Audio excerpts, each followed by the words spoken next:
Hello, everyone, and this is my review for Monday Night Raw on January 18th, 2016. And man, was this a bad Raw going into being the final Raw going into the Royal Rumble pay per view.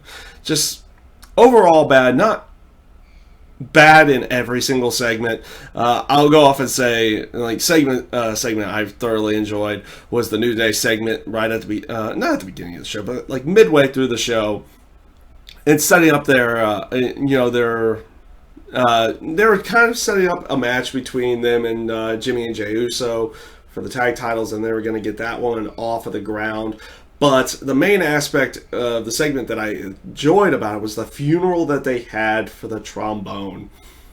And, they didn't even tease it off as like, oh, this is going to be the last time they're going to have the trombone around or anything like that. But they had played off a funeral for the aspect that Jericho broke the trombone the week before. It was a really fun segment. I enjoyed it and was thoroughly entertained. It was one of the bright points of the show. But overall, this show was relatively bad. A relatively bad one. The beginning segment with Roman Reigns, I thought came off just bad. It started off okay on the aspect of, calling out Brock Lesnar, like pretty much everybody in that final segment from the week before had the right to do because he came out and destroyed everybody. But you have Roman Reigns do it this week because those were the final two around at that point in time. So, it started off fine, but then Jericho comes out. And, I'm not one that's against Jericho in any way. But could they have played off some continuity here? Because wasn't it just in September where he showed massive frustration with Roman Reigns and Dean Ambrose over the loss to the Wyatt family at the Night of Champions pay-per-view? Yet here they're all buddy-buddy and everything like that, and nothing bad was happening between the two of them and anything in that sense. But no, here they're good buddies. And then eventually leading into where the League of Nations comes out, interrupts, and you have this battle on this aspect of who should be a part of the highlight reel, because now not only Brock Lesnar is going to be part of the highlight reel, but Roman Reigns is, and then all those guys come out and make their case for it, and it leads to them playing off the final two from the last year at the Royal Rumble with Roman Reigns and Rusev, but they throw continuity out the window completely again, though they do bring it back a little bit later, so I'm okay with this in the end a little bit. It's still horribly done, because, again, Jericho and Roman should be at a little bit of odds or something in that sense. But you have Chris Jericho make a match between Roman Reigns and Rusev. And then he makes him the special guest referee. How is he able to do this? And we have this happen again later on in the show as well. And it's like, where's the authority in all this again? Oh, wait, they're just waiting to try to screw Roman Reigns later. Okay, gotcha in that sense. But here it's like, oh, it's okay to just make a match between them at that point. But like I said, they do bring that back a little bit later, where Stephanie McMahon gets on Jericho for the aspect of not only changing the scheduled highlight reel with adding Roman Reigns in there, but also making the match and making him a special guest referee. Is like, this is something you can't do and everything like that. So like, okay, you brought it back a little bit, but still horribly done segment right at the beginning of the show. They do it again later where, they had a great thing going with Becky Lynch and Charlotte from the week before, and they made it easy on themselves to make the match for the Royal Rumble this week. But they decided to go the overly complicated route, and it came off bad. Last week you had Becky Lynch attack Charlotte before her match with Brie Bella, and you got the tension between the two of them and everything. As Becky Lynch is being pulled away, she says I'm gonna take your title and your arm to Charlotte and everything in that aspect. So what do you do? What do you do here after that? He's like, okay, you got to make her number one contender. Simple way of doing that. she has a match with Tamina. It's a number one contenders match for no applicable reason, but hey, at least it's less complicated than the route they decided to go with, which again goes against the whole aspect of even having authority to begin with, because Ric Flair makes the match with Charlotte and Becky Lynch at the Royal Rumble after Becky Lynch goats Ric Flair into it and everything in that aspect. So again, you have Jericho making a match and making himself special guest referee at the beginning of the show, and now you have Ric Flair making a match between Becky Lynch and Charlotte, and his own daughter doesn't even want the match. So bad bad all around there, just bad all around. I did not enjoy that in any way. It came off bad. They, like I said, they had something good with Charlotte and Becky from the week before. They had something simple to ride into, and they decided to go overly complicated with it. And guess what? It came off like crap. So, you know, for the most part, like I said, these were the two main focal points of the show, and they didn't come off all that well. They had the random 8-man tag with, I believe, it was Titus. I'm forgetting everybody in there.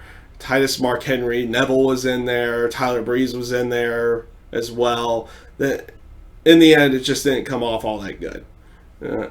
You had that random 8-man just to have it out there. You had Natalya come back. Okay, that's not so bad. Now she's teaming up with Paige. Like, wait, what? So now Paige is in the bipolar section of being face, being heel, being face, being heel, being face, being heel, being face, being heel, just like they were. Just like they are, and Brie Bella and Alicia Fox are on a weekly basis right now.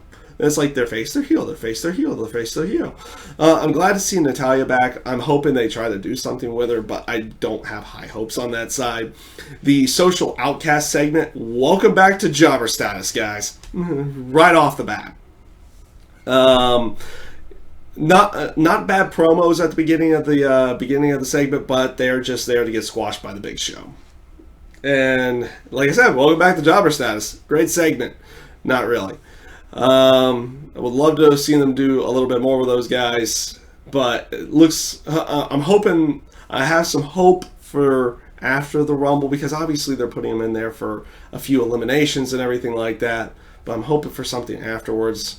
We'll see where they go with it. I don't know, but in the end, nothing all that great. The Sheamus, Alberto Del Rio versus Kalisto and Dean Ambrose match. I mean, first of all, why is Dean Ambrose in this match? Outside the aspect that they needed to get Kevin Owens and Dean Ambrose's stories in there somewhere.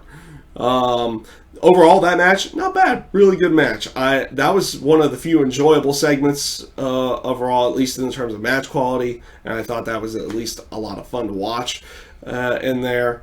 But overall, again, kind of missing the whole continuity aspect of it. But, I mean, like I said, at least they had Kevin Owens out there in some way. And getting over on Dean Ambrose in this case, which they needed to have him do a little bit more going into the Last Man Standing match. That should be a fun match at the Royal Rumble. I think that's going to be a lot of fun to watch. So we'll see how that one ends up going out. The Roman, well, I won't say the Roman Reigns segment yet, because he was in the final segment, but the Vince McMahon, Stephanie McMahon segment, picking who was number one to go into the Royal Rumble. We all knew who this was going to be. I'm glad they went with the predictable route, because they've obviously been going with the aspect of Vince McMahon trying to screw over Roman Reigns. So having Roman enter number one and making it truly one versus all, in that sense, is where they've been going with the entire Royal Rumble match.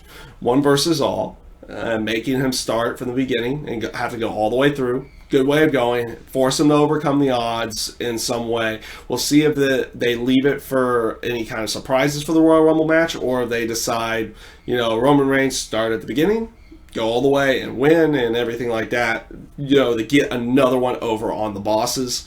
So we'll see where they end up going with that aspect. Or do they have a surprise winner for everybody going forward and going into WrestleMania? We'll see where they have it. I mean, they do have at least star power in there, but they made it pretty obvious that that Roman Reigns is winning this match. But we'll see where they go with everything. We'll see where they go with everything in that aspect. So this does bring me to the final segment of the show. which is the highlight reel with Chris Jericho, Brock Lesnar. Eventually it brought out Roman Reigns, and eventually brought out pretty much everybody, leading into a brawl going into the end of the night. Ending with the Wyatt family destroying everybody and getting over on Brock Lesnar, leaving Brock Lesnar lying at the end of the show. Could they be setting up for a Bray Wyatt Brock Lesnar type match somewhere down the road? Which I'm not against. I would love to see Brock not just necessarily work against the main star power, but maybe potentially use his star power to either try to put these guys in a higher light. I'm not saying put them over in any sense of the word. They might use it to put Brock over a little bit more, but now he's working with younger talent. Maybe they can actually pull something out of this and make Bray Wyatt seem like a more viable threat in some way, shape, or form. And, still keeping Brock over, obviously, but still potentially making Bray Wyatt seem a little bit more important down the road here. So not a bad segment to end the show. But overall, this Raw was crap. It was bad. I did not enjoy it in any way. There were a few segments I did enjoy, but overall was not an enjoyable show. Bad way of going into the Royal Rumble pay-per-view. I wish they would have done a better job setting it up a little bit better, but we'll see how the Royal Rumble comes off this week. I thank you guys for watching, and have a great rest of your week. See you for the Royal Rumble.